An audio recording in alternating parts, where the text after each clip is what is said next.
हमारा Carnot engine. Carnot engine नाम से घबराना मत, एकदम इजी है।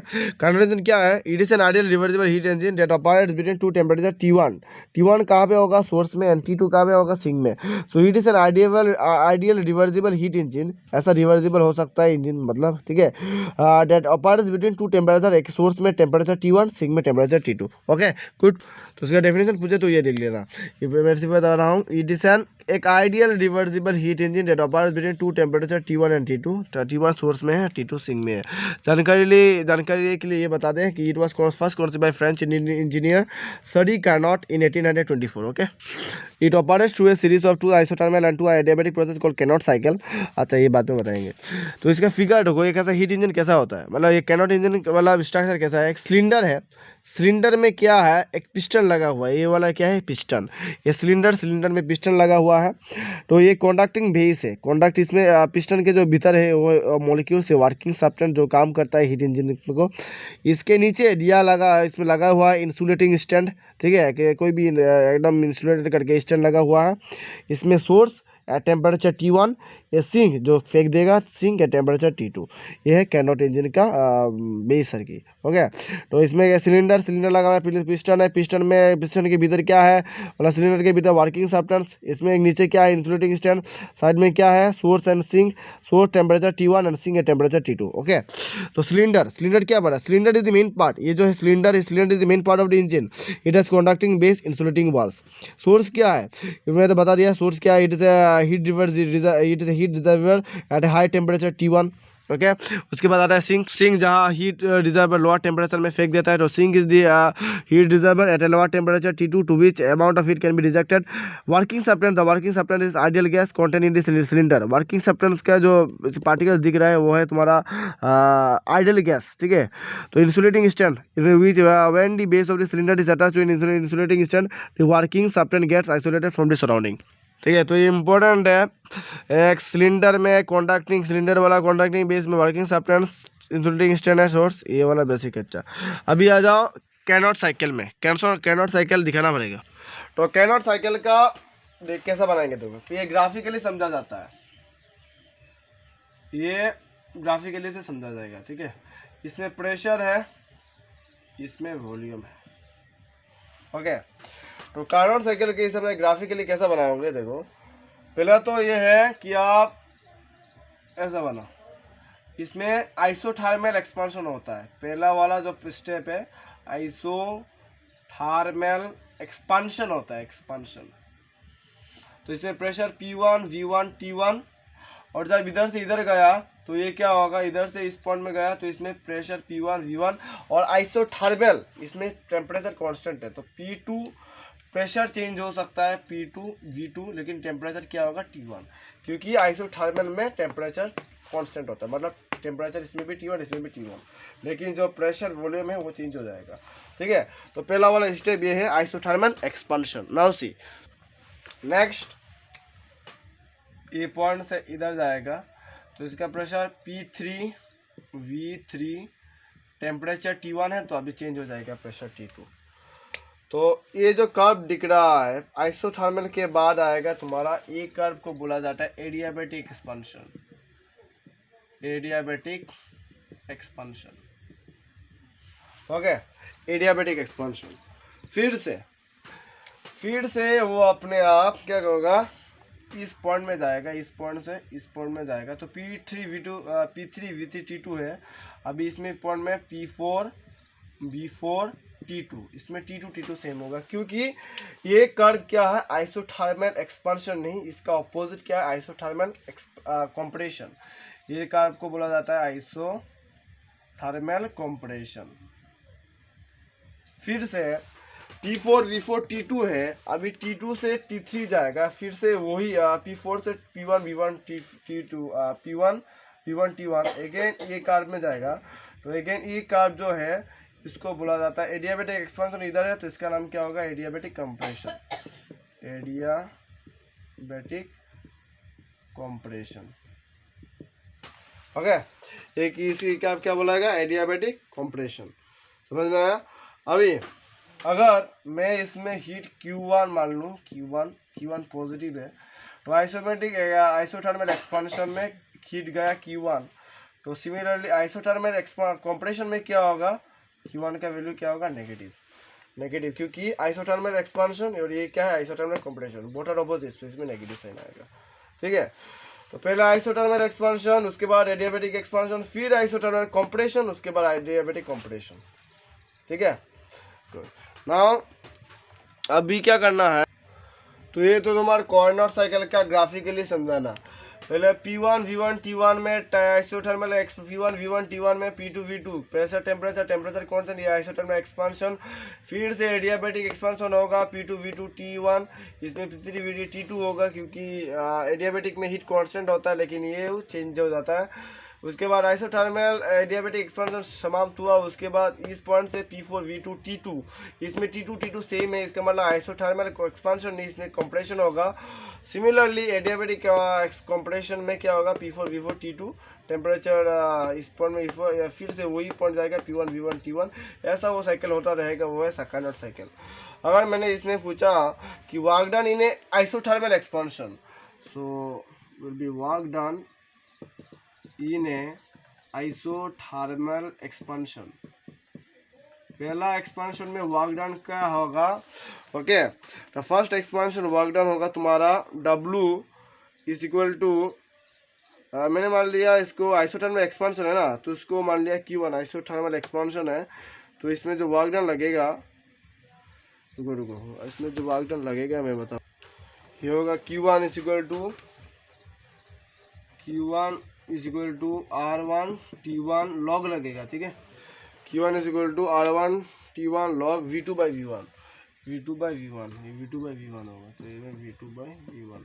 Similarly work done in adiabatic expansion, एक होता है आइसोथर्मल, दोनों में मैं एक ही बार में लिख रहा हूँ, वह है कि आइसोथर्मल कंप्रेशन में भी, आइसोथर्मल कंप्रेशन में क्या होगा, सिमिलरली ये होगा Q2 Q1 के जगह में Q2, तो R क्या होगा, R T1 के जगह में हमें R2 T2, इसमें लॉग ये क्या है, आइसोथर्मल कंप्रेशन में क्या होगा, V3 बाई V4, और हाँ V3 बाई V4। ये होता है तुम्हारा isothermal work done in isothermal expansion और ये आइसोथर्मल कंप्रेशन।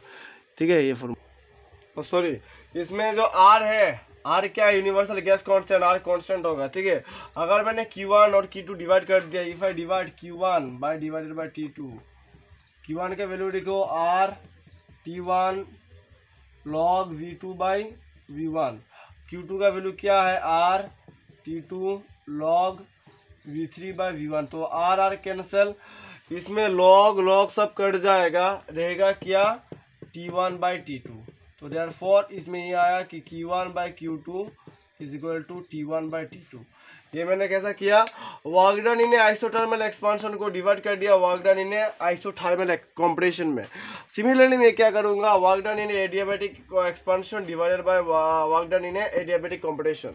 ठीक है, तो साइड में लिख देता हूँ कि वर्क डन होगा इन एडियाबैटिक एक्सपांशन में, एडियाबैटिक एक्सपांशन में जो वर्क डन होता है वो है तुम्हारा, देखो एक्सपांशन, एडियाबैटिक एक्सपांशन में जो वर्क डन होगा वो है तुम्हारा T1 V2 gamma minus 1, T1 V2 gamma minus 1 relation था ना, इज इक्वल टू T1 है ना, तो एक्सपांशन में T1 और हाँ T1 V2 gamma minus 1 is equal to, इसमें I think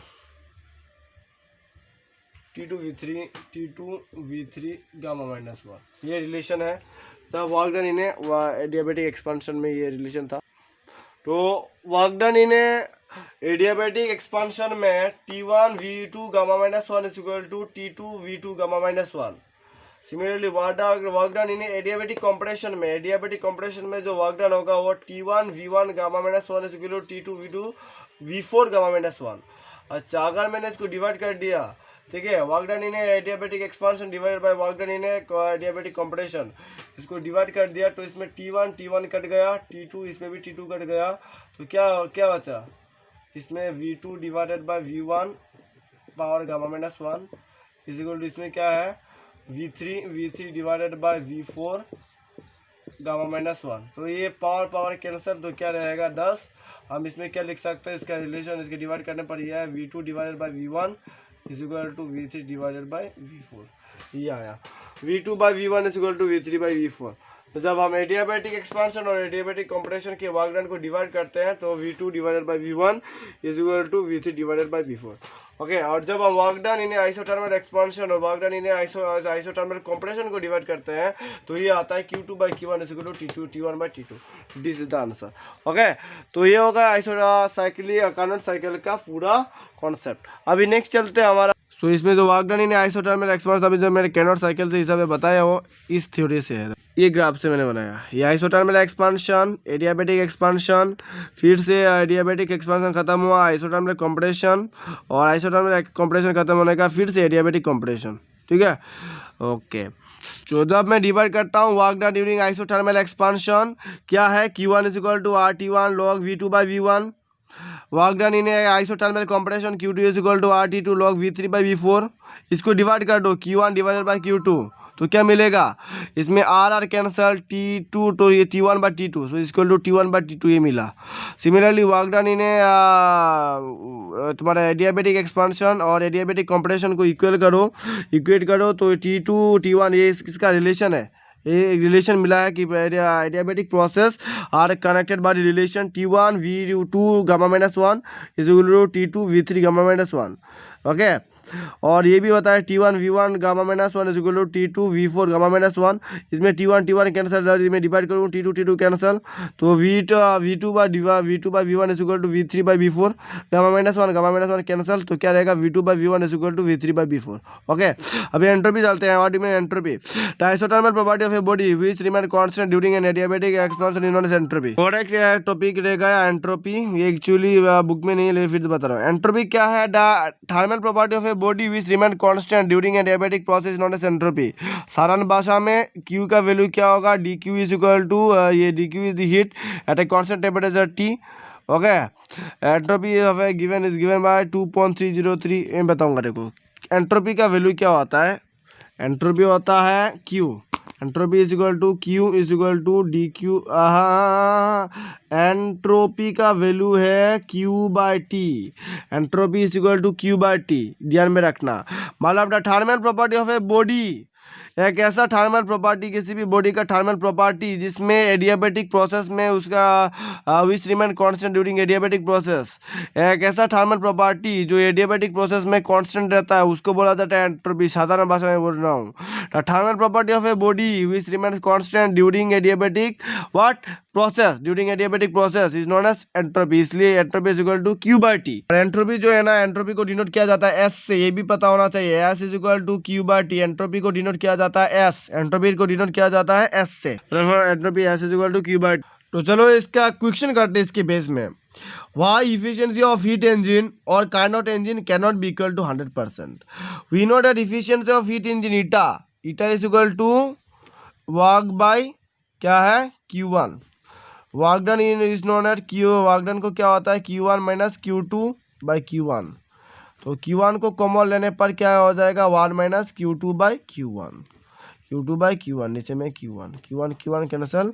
so efficiency of heat engine eta is equal to 1 minus Q2 by Q1, eta is equal to 1 minus Q2 by Q1। Okay, अच्छा, तो ये होता है तुम्हारा efficiency. ठीक है, इसमें अभी सुनो, इसमें Q2 क्या है, इसमें Q2 बाई Q1 ना, इसमें Q2 क्या है, इसमें मैं फिर से बता रहा हूँ, ये क्या है सोर्स, इसमें इंजन मान लो हीट इंजन, फिर वो क्या करता है सिंक कर देता है।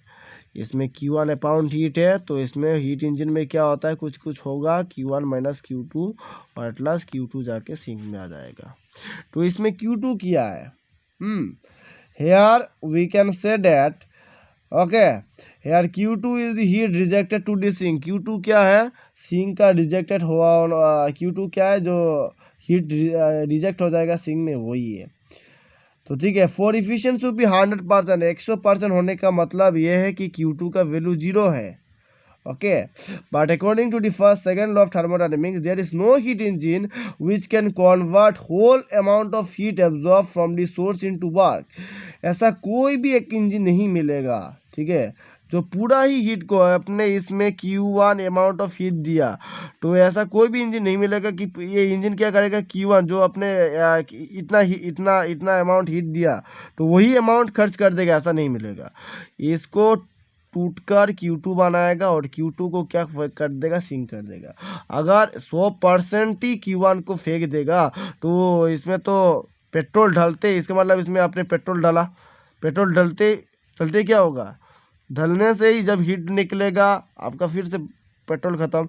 तो ऐसा नहीं होता है। So heat is equal to 1 minus Q2/Q1 होता है। तो इफिशियंसी है, इसका मतलब according to the second law of thermodynamics we know that there is no heat engine which can convert whole amount of पूरा हीट को, ठीक है, जो एब्जॉर्ब करता है सोर्स जो एब्जॉर्ब करता है हीट वो पूरा मतलब कन्वर्ट कर देता है वर्क में, ऐसा नहीं होगा, ठीक है। तो hence efficiency of work cannot engine cannot be equal to hard. तो hence according to the second law of thermodynamics, पता है तो second law of thermodynamics means what, ये बता दो सेकंड लॉ ऑफ थर्मोडायनेमिक्स क्या है, ये याद कर लेना जो मैं फिर से बता रहा हूँ। There are many process in which energy is conserved and yet they are never observed, the principle which disallows such phenomena is called thermodynamics. इससे क्या कह सकते हैं, hence efficiency of heat engine can not be equal to 100%। Yes, अच्छा एक question और करते हैं, can two isothermal curves intersect each other, answer will be no, they intersect, no they cannot intersect each other. Why? If the question say why, so answer will be if they intersect, volume and pressure of the gas of two different temperature will be same, which is not possible। ठीक है, तो देखो एक car बना रहा हूँ, okay, इसमें pressure, नीचे में वॉल्यूम, पीवी ग्राफ बोलते हैं इसको। ये क्या है, A2 B डैश, उसके बाद एक कर्व गया ऐसा करके कर्व A2B2, उसके बाद और तिरछा कर्व गया वो है A2B3। अभी इसमें बताओ कि इसमें एडियाबैटिक कौन सा है, आइसोथर्मल कौन सा है, आइसोबारिक कौन सा है। तो आइसोबारिक होता है ये, आइसोबारिक। देखो ये प्रेशर है, प्रेशर के अलोंग स्ट्रेट सीधा साधी जा रहा है, इसका मतलब ये आइसोबारिक होगा। उसके बाद आइसोबारिक के बाद थोड़ा जो मैं तिरछा बनाया हूँ वो है आइसोथर्मल, आइसोथर्मल। और ये क्या होगा, A2B3, ये इसको बोला जा रहा है एडियाबैटिक, एडियाबैटिक। आइसोथर्मल के बाद सबसे तिरछा वाला चिकना वाला कर्व को बोला जाता है एडियाबैटिक। समझ में आया। अभी कोई यदि क्वेश्चन पूछे आपसे कि बताओ तो in which case work done will be maximum, work done maximum किस पर होगा, जो सीधा सीधी होगा। आजकल जो सीधा सीधी लोग होता है वो ज़्यादा ईमानदार होता है, पहले भी था। इसलिए आइसोबारिक में क्या होगा, आइसोथर्मिक विल बी मैक्सिमम। तो वर्क जो कौन करता है, सीधा साधी लोग। तो सीधा साधी लोग मतलब आइसोबारिक, आइसोबारिक सीधा स्ट्रेट कर्व है, इसलिए ये क्या हो जाएगा, इसमें वर्क डन क्या होगा, वर्क डन मैक्सिमम। आइसोबारिक में वर्क डन क्या होता है, मैक्सिमम इन आइसोबारिक। और कोई ऐसा पूछे इसमें तीनों कर्व में सबसे फास्टेस्ट पॉइंट कौन सा है, तो adiabatic. Okay, yes, since adiabatic process is steeper than the other process, and hence adiabatic process is the fastest process। इसमें लिख भी दे रहा हूँ adiabatic process is the fastest process, okay, fastest process। और यही क्वेश्चन पूछा है कि can two isothermal curve intersect each other. तो ये देखो ये दोनों कर्व, ये क्या है पी भी, इसमें प्रेशर इसमें वॉल्यूम, ये एक कर्व दूसरे आपको कटेगा क्या, नहीं कटेगा, तो it can not be possible. ठीक है, तो ऐसा लिख देना है, no it can not be possible, it is impossible. So if they intersect the volume and pressure of the gas at the two different temperature, which will not possible. और एक question चल करते हैं, show that gain of entropy in a reversible process equal to 0। एकदम सुंदर question बोला है।